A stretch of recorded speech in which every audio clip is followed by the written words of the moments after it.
Good morning and a very happy new year to every one of you. So this is the third series in responding to questions from non-custodial parents. So may we have the questions please?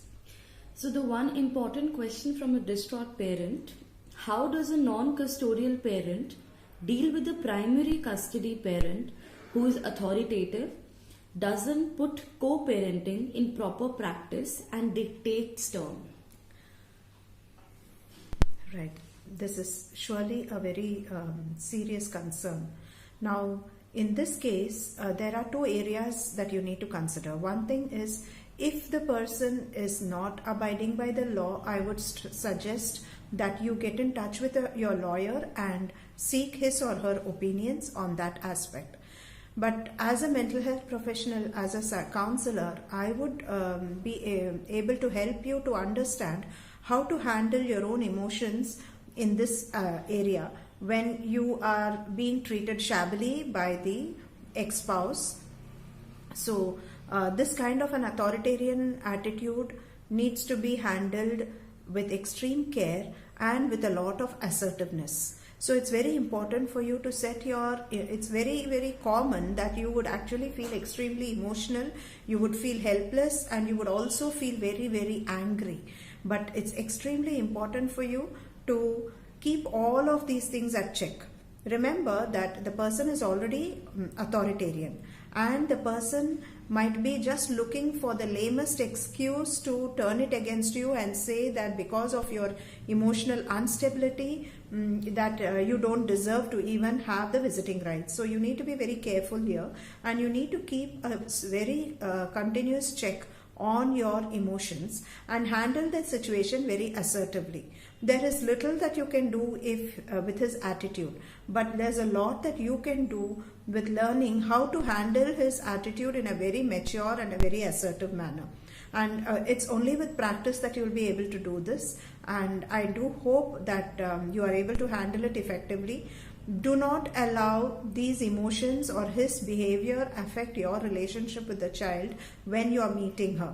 That's very important. If your child finds you emotional, if the child finds you teary, the child may go back and report these things to the parent, and again that parent can turn tables against you. So you need to be careful on that aspect also.